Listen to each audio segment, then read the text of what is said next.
Assalamualaikum warahmatullahi wabarakatuh. Berjumpa lagi dengan Ibu Ranti Puspasari SPD. Ibu membawakan mata pelajaran kewirausahaan. Pada pertemuan ini, Ibu membawakan materi perakitan produk barang atau jasa di kelas 12 TKJ ya, Nak. Sebelum kita memasuki materi ini, sebaiknya kita berdoa terlebih dahulu. Berdoa menurut agama dan kepercayaan kita masing-masing. Berdoa dimulai. Berdoa selesai. Sebelum kita memasuki materi ini, sebaiknya kita harus mengetahui namanya kompetensi dasar dan indikator pembelajaran. Kompetensi dasar yang pertama menerapkan metode perakitan produk barang atau jasa, dan yang kedua melakukan perakitan produk barang atau jasa apersepsi. Dan indikator pembelajaran yang pertama adalah menjelaskan konsep dan prinsip perakitan, dan yang kedua mengidentifikasi jenis perakitan, dan yang ketiga menguraikan faktor yang mempengaruhi kegiatan perakitan. Konsep dan prinsip perakitan. Perakitan atau lazim dinamakan dengan assembly line adalah proses pembuatan produk di mana setiap bagian disusun bagian dan berdasarkan urutannya untuk menghasilkan suatu produk. Jadi, yang lebih cepat daripada metode yang biasanya. Jadi, konsep ini sudah ada untuk membuat suatu perakitan. Jadi, setiap barang itu atau setiap produk itu sudah disusun, sudah dilakukan namanya penyusunan sampai dia menuju yang barang yang belum jadi menjadi sudah barang yang sudah jadi. Kita masuk ke dalam prinsip-prinsip perakitan. Nah, prinsip-prinsip perakitan ini ada dua. Yang pertama adalah meletakkan peralatan dan pekerjaan dalam urutan pekerjaan atau yang disebut dengan erasional, sehingga setiap bagian ataupun komponen dapat dipasang secara berurutan sampai dengan proses akhirnya. Dan yang kedua, area kerja untuk pemasangan komponen dibuat secara senyaman mungkin sehingga para pekerja produk dapat secara mudah membuat rangkaian produk yang berjalan dibantu dengan conveyor. Jadi senyaman mungkin para pekerja itu bisa bekerja untuk menghasilkan suatu produk secara cepat. Makanya harus adanya prinsip-prinsip perakitan. Kita masuk dalam manfaat dalam metode perakitan. Manfaat ini sangat banyak. Yang pertama adalah pekerjaan tidak perlu mengangkat beban yang berat. Dan yang kedua, tidak ada posisi membungkuk yang menyebabkan kelelahan fisik para pekerja. Jadi itu kalau misalnya dia terlalu banyak membungkuk, pasti badan punggung kita juga terasa sakit. Jadi tidak ada namanya posisi itu membungkuk, jadi bikin lelah, itu tidak ada. Dan yang ketiga, tidak memerlukan pelatihan khusus dalam penggunaan assembling line. Dan yang keempat adalah pekerjaan sangat mudah dan dapat dilakukan oleh semua orang.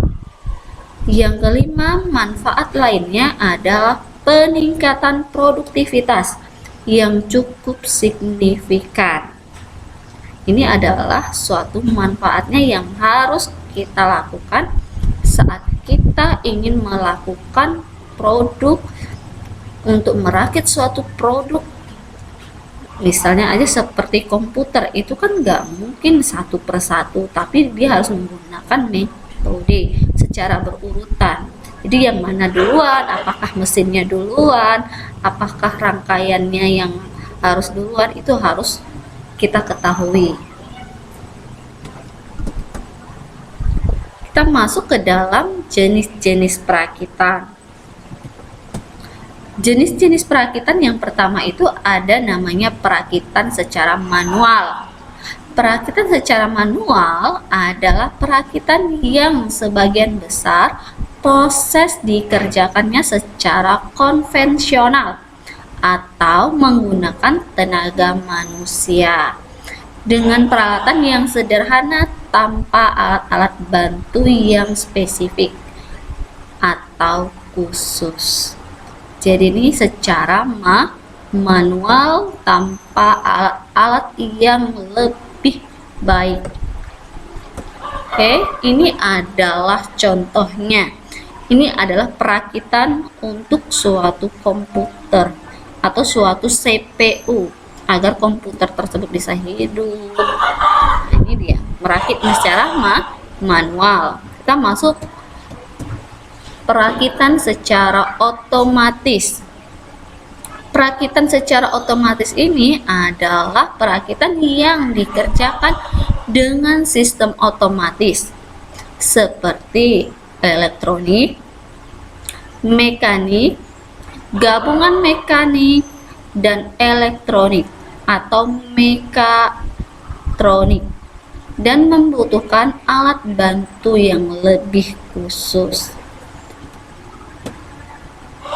Ini adalah contohnya dalam pembuatan secara otomatis.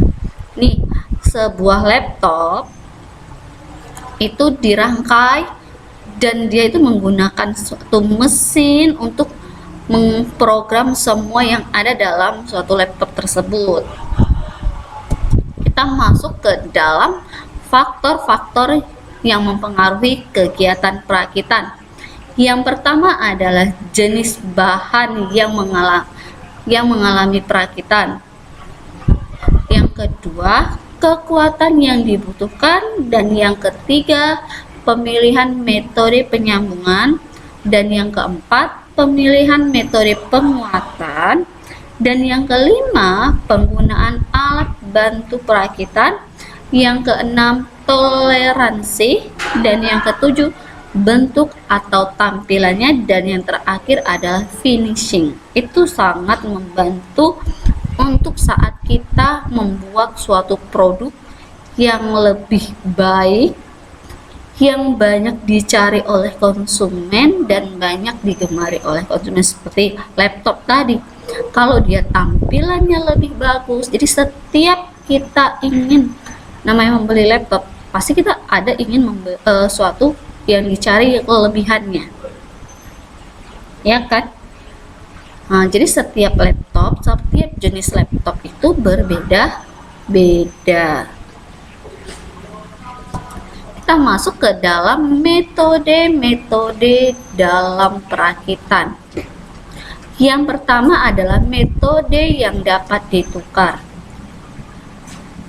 Metode ini akan dirakit dapat ditukarkan satu sama lain atau yang disebut interchangeable karena bagian tersebut dibuat oleh suatu pabrik secara massal dan sudah distandarkan baik menurut ISO dan DIN dan JIS. Metode yang kedua adalah perakitan dengan pemilihan. Perakitan dengan pemilihan ini, pada metode perakitan dengan metode pemilihan, komponen-komponennya juga dihasilkan dengan produksi massal yang pengukuran-pengukurannya itu tersendiri menurut batasan-batasan ukuran.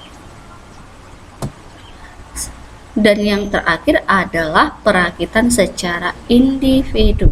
Perakitan secara individu dalam pekerjaannya itu tidak dapat kita pisahkan antara pasangan satu dengan pasangannya, karena dalam pekerjaannya itu harus berurutan tergantung bagian yang sebelumnya.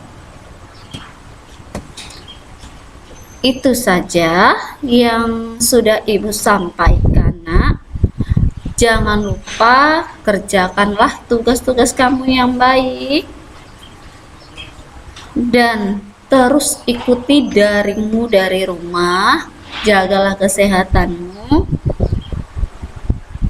Sebelum Ibu akhiri, marilah kita berdoa terlebih dahulu. Berdoa menurut agama dan kepercayaan kita masing-masing. Berdoa dimulai. Berdoa selesai.